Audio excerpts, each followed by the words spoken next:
ഈ ഓരോ തെരഞ്ഞെടുപ്പ് കഴിയുമ്പോഴും നരേന്ദ്രമോദിയുടെ വിഷൻ കൂടിക്കൂടി വരികയാണ്, വളരെ വലുതായി വരികയാണ്. 2035 നരേന്ദ്രമോദി കാണുന്ന, സ്വപ്നം കാണുന്ന ഇന്ത്യ ഏത് തരത്തിലായിരിക്കും? കൂടിക്കൂടി വരുന്നൊന്നുമില്ല. മൂപ്പര് 2014 തൊട്ട് മൂപ്പര് കാണുന്ന സ്വപ്നം തന്നെയാണ് ഇപ്പോൾ ഉള്ള സ്വപ്നം. ഇതെന്ന് വെച്ചാൽ മജീദിരുന്നക്കരെ തന്നെയാണ്. അല്ല, 2014 മൂപ്പര് സെറ്റ് ചെയ്ത സ്വപ്നങ്ങളുണ്ട്. അത് 2035 അതേതാണ്ട് അത് ഇമ്മീഡിയറ്റ്ലി 10 വർഷത്തേക്കുള്ളതായിരുന്നു. അത് ലോങ് ടൈമിൽ അത് അമിത്ഷാൻ്റെ പറഞ്ഞു 25 വർഷമെങ്കിലും എടുക്കും ഇന്ത്യനെ മാറ്റിയെടുക്കാൻ, അമിത്ഷാ പറഞ്ഞിട്ടുണ്ട്. അപ്പോൾ ആ ഒരു 25-30 വർഷത്തേക്കുള്ള ഒരു കാര്യങ്ങൾ സെറ്റ് ചെയ്തുകൊണ്ടാണ് BJP നരേന്ദ്രമോദി അധികാരത്തിൽ വന്നത്. അല്ല 5 വർഷം കഴിഞ്ഞ് ഇറങ്ങിപ്പോകാനല്ല. അത് പ്രധാനമായിട്ടും ഇന്ത്യയിലെ പിന്നോക്കാവസ്ഥ പരിഹരിക്കുക എന്നുള്ളതാണ്. ഇന്ത്യയിലെ പിന്നോക്കാവസ്ഥ പരിഹരിക്കാനുള്ള അത്ര എളുപ്പമുള്ള കാര്യമില്ല. സായിപ്പ് എങ്ങനെയാണ് അവരുടെ പിന്നോക്കാവസ്ഥ പരിഹരിച്ചത്? സായിപ്പ് ബ്രിട്ടീഷുകാർ ഇന്ത്യയിൽ വന്നപ്പോൾ അവർ ലോകത്ത് ഏറ്റവും പിന്നോക്കം നിൽക്കുന്ന രാജ്യമായി. ഗ്ലോബൽ ട്രേഡിൻ്റെ ഏതാണ്ട് 20% ഇന്ത്യയുടെ കയ്യിലും 2% അവരുടെ കയ്യിലുണ്ടായിരുന്നു. അവരിവിടുന്ന് പോകുമ്പോൾ ഗ്ലോബൽ ട്രേഡിൻ്റെ ഏതാണ്ട് 50% അടുത്ത് ബ്രിട്ടൻ്റെ കയ്യിലും ഇന്ത്യയുടെ കയ്യിൽ ഏതാണ്ട് 0.2% ആയിരുന്നു. ആ രീതിയിൽ 200 വർഷം കൊണ്ട് കട്ടി മുടിപ്പിച്ചിട്ടുണ്ട്. അവരെങ്ങനെയാണ് മോഡേണൈസ് ചെയ്തത്? ഇവിടുന്ന് കട്ട് കൊണ്ടുപോയിട്ടാണ്. ഇവിടുത്തെ സ്വത്ത് മൊത്തം ഊറ്റിയെടുത്ത്. കാരണം മനുഷ്യൻ്റെ ചരിത്ര കാലഘട്ടം തുടങ്ങിയിട്ട് ഒരു 3000 വർഷത്തിന് ഇങ്ങോട്ട് ഇന്ത്യയിലേക്ക് ലോകത്തെ എല്ലാ സ്വത്തുക്കൾ ഒഴുകി വരികയാണ്. സ്വർണം, രത്നങ്ങൾ, ഇതെല്ലാം തന്നെ ഇന്ന് ആളുകൾ 200 വർഷം കൊണ്ട് ഊറ്റിയെടുത്ത് ഒന്നുമില്ലാത്ത രീതിയിൽ ആക്കിയിട്ടാണ് ഇവിടുന്ന്. ഇനി ഏതെങ്കിലും വഴി പുരോഗമിക്കണം ഇല്ലാതിരിക്കാൻ വേണ്ടി ഇന്ത്യ-പാകിസ്ഥാൻ പ്രശ്നം ഉണ്ടാക്കി വെച്ചിട്ട് പോയി. എന്താണ് ആളുകൾ ചെയ്തത്? അപ്പോൾ നമുക്കെന്താണ് ചെയ്യുക? നമുക്കിതുപോലെ വേറെ രാജ്യത്ത് പോയി ഊറ്റിയെടുക്കാൻ പറ്റുമോ? അപ്പോൾ ചൈന ചെയ്യുന്നുണ്ട്, നമുക്കത് പറ്റില്ല. ഒന്ന്, നമുക്ക് ഇനി പുതിയ കോളനികളൊക്കെ ഉണ്ടാക്കാനും മറ്റു രാജ്യങ്ങളൊക്കെ നമ്മൾ സ്വാധീനിക്കാനൊക്കെ ശ്രമിച്ചാൽ അത് വലിയ ഫൈറ്റിന് കാരണം ഇൻ്റർനാഷണൽ. അപ്പോൾ നമുക്ക് എന്താണ് ചെയ്യാൻ പറ്റുക? നമുക്ക് സായിപ്പിന് ഇല്ലാത്തൊരു കാര്യം നമുക്കുണ്ട്. സായിപ്പിൻ്റെ നാട്ടിൽ ആകപ്പാടെ കുറച്ച് മഞ്ഞും കുറച്ച് ആപ്പിളും കുറച്ച് ചെമ്മരിയാടും അല്ലാതെ അവിടെ നിന്നുള്ളത്. അവനെന്തെങ്കിലും വേണേൽ ഇവിടുന്ന് കൊണ്ടുപോകണം. അപ്പോൾ ഇവിടെ സാധനങ്ങളുണ്ട്. നമ്മരെല്ലാം കട്ടുമുടിച്ച് ഈ ബൈബിളിൽ സോളമൻ്റെ കഥയില്ലേ, സോളമൻ്റെ മുടി മുറിച്ച് സോളമൻ ഇല്ലാതാക്കാമെന്ന് വിചാരിച്ചത്. മുടി മുറിച്ചപ്പോൾ സോളമൻ ദുർബലനായി, കണ്ണുകളൊക്കെ ചുവന്നെടുത്തു. പക്ഷേ സോളമൻ്റെ മുടി വളരുന്നുണ്ടായിരുന്നു. സോളമനല്ലേ? സോളമനല്ലേ? ഇപ്പം നാളെ ആരെങ്കിലും ഫക്രുദ്ദീൻ ബൈബിളിൽ പറഞ്ഞുകൊണ്ട് വേണ്ട, സാംസണാണ്. അല്ല, അത് കേട്ടോണ്ടിരുന്നത് ഞാൻ എന്നെയും പറയും. അതെ, സാംസന്റെ കഥയാണ്. അപ്പം ഈ പറയുന്നതിന് മുടി വളർന്നു വരിക, അവസാനം സാംസൺ പ്രതികാരം ചെയ്യുകയാണ്. ഈ വളർന്നു വരുന്ന മുടിയുടെ ശക്തി കൊണ്ട് അദ്ദേഹം പ്രതികാരം ചെയ്യുന്നതാണ്. അതുപോലെയാണ് നമ്മുടെ മുടി ഇപ്പം വളർന്നുകൊണ്ടിരിക്കുകയാണ്. നമ്മുടെ സമ്പത്തുണ്ടല്ലോ ഇവിടെ, വലിയ മാനവ വിഭവശേഷി, ഹ്യൂജായിട്ടുള്ള ഫെർട്ടൈലായിട്ടുള്ള ടെറിറ്ററി, ലോകത്തെ എല്ലാ ക്ലൈമറ്റിക് കണ്ടീഷൻസും ഉള്ള രാജ്യം. അല്ല, ക്ലൈമറ്റിക് കണ്ടീഷൻ അല്ല, ജിയോഗ്രഫിക്കൽ കണ്ടീഷൻസും ഉള്ള രാജ്യം.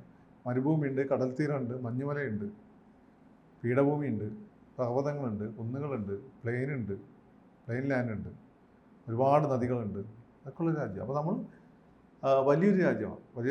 ഈ തരത്തിലുള്ള എല്ലാ വിഭവങ്ങളും ഉണ്ട് ഇവിടെ. രണ്ടാമത്തെ കാര്യം, നമ്മളെ ഏറ്റവും വലിയ പ്രശ്നം സായിപ്പിൻ്റെ പോപ്പുലേഷൻ വളരെ കുറവായിരുന്നു. നമുക്കിവിടെ ഹ്യൂജ് പോപ്പുലേഷൻസ് ഉണ്ട്. അപ്പോൾ നമ്മുടെ ഈ വിഭവങ്ങൾ വെച്ചുകൊണ്ട് ഈ പറയുന്നത് പോലെ ഇവിടെ ഒരു വലിയ പോപ്പുലേഷനെ ഫീഡ് ചെയ്യുകയും അവരെ ഒന്നാം തരം പൗരന്മാരാക്കി മാറ്റുകയും വേണം. അതിനാദ്യം വേണ്ട അവർക്ക് വിദ്യാഭ്യാസം കൊടുക്കുക എന്നുള്ളത്.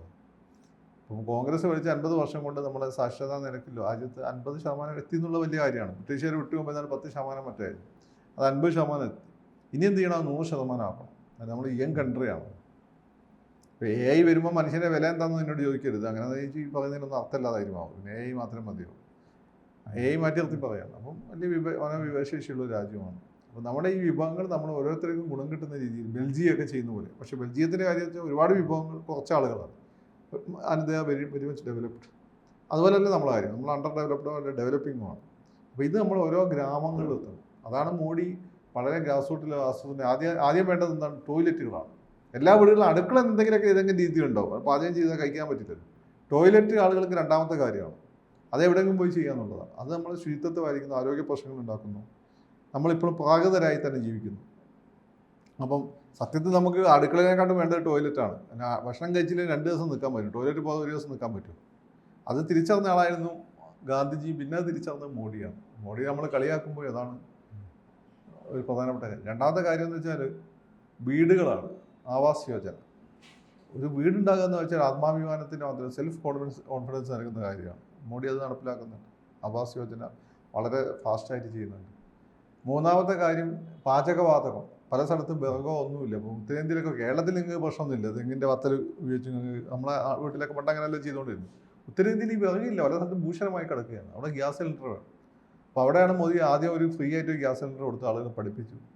ഇപ്പം പക്ഷേ കാശ് കൊടുക്കണമെങ്കിൽ ആ ശീലം ഉണ്ടാക്കിയെടുത്തു. ഒരു പക്ഷേ ഭാവിയിൽ ഇതൊന്നും അടുത്ത 1-2 ഗവൺമെൻറ് വരുമ്പോൾ കൂടുതൽ സബ്സിഡി പാവപ്പെട്ടവർക്ക് ഇതിൽ കൊടുക്കാൻ സാധ്യതയുണ്ട്. പിന്നെ വിദ്യാഭ്യാസം കൊടുക്കണം. വിദ്യാഭ്യാസ സ്ഥാപനങ്ങൾ സ്ഥാപിക്കുന്നു. ആരോഗ്യ ഹെൽത്ത് കെയർ ഫെസിലിറ്റി കേരളത്തിലൊക്കെ ഉള്ള പോലെ ഉത്തരേന്ത്യ കൊണ്ടുവരാനുള്ള ശ്രമങ്ങൾ നടത്തുന്നു. ഇതൊന്നും ഒരു ദിവസം കൊണ്ട് കംപ്ലീറ്റ് ആവില്ല, 25 വർഷമെങ്കിലും എടുക്കും. പിന്നെ ജലം, ശുദ്ധജലം. ഉത്തരേന്ത്യയിൽ പല സ്ഥലത്തും ശുദ്ധജലം കിട്ടുന്നില്ല. ആളുകൾ കിലോമീറ്ററോളം നടന്ന്, നിങ്ങൾക്ക് കേരളത്തിൽ ഇത് പറഞ്ഞാൽ മനസ്സിലാവില്ല. അതാണ് എൻ്റെ ഏറ്റവും വലിയ പ്രശ്നം. നമ്മൾ ഈ ഉത്തരേന്ത്യ കണ്ടുകൊണ്ട് നമുക്കിത് അറിയാം എന്താണ്. ഇത് കേരളത്തിൽ നോക്കി നിങ്ങൾക്ക് ഇത് പിടികിട്ടിയില്ല. അല്ലെങ്കിൽ മറ്റേ നജീബിൻ്റെ കഥയുണ്ടല്ലോ, ആടുജീവിതം വായിക്കണം. വെള്ളത്തിൻ്റെ വില മനസ്സിലാണ് ആടുജീവിതം വായിക്കണം. എനിക്ക് സത്യത്തിൽ ഞാൻ ഉത്തരേന്ത്യ കണ്ടിട്ടുണ്ടെങ്കിൽ പോലും വെള്ളത്തിന് ഇത്രമാത്രം വില ഉണ്ട് മനസ്സിലായത് ആടുജീവിതം വായിച്ചപ്പോഴാണ്. ബെന്യാമിൻ്റെ അതിൽ ടോയ്ലറ്റ് പോകാൻ വെള്ളം എടുത്തതിന് അവനെ അടിക്കുന്നുണ്ട്. അങ്ങനെ വെള്ളം എന്ന് വെച്ചാൽ അവിടെ അമൂല്യമായ നിധിയാണ്. വെള്ളമില്ലാതെ ഒന്നും പറ്റില്ലല്ലോ, അവിടെ വെള്ളമില്ല. അപ്പോൾ അതിന് ശുദ്ധജല എത്തിക്കാൻ വേണ്ടിയിട്ടുള്ള പ്രോഗ്രാംസ് നടപ്പിലാക്കുന്നുണ്ട്. അത് പൈപ്പുകളൊക്കെ എടുക്കും, കാര്യങ്ങളൊക്കെ ചെയ്യുന്നു. അങ്ങനെ പിന്നെ സ്കൂളുകൾ, കുട്ടികൾക്ക് ആധുനിക വിദ്യാഭ്യാസം കൊടുക്കണം, അതിനുള്ള സ്കൂളുകൾ. രാജസ്ഥാനിലൊന്നും പല സ്ഥലങ്ങളും കുട്ടികൾ സ്കൂളുകൾ എന്താണെന്ന് അറിയില്ല. അപ്പോൾ സ്കൂളുകൾ തുടങ്ങുന്നു. ഓൺലൈൻ ഈ സാക്ഷരത വർദ്ധിപ്പിക്കുന്നു.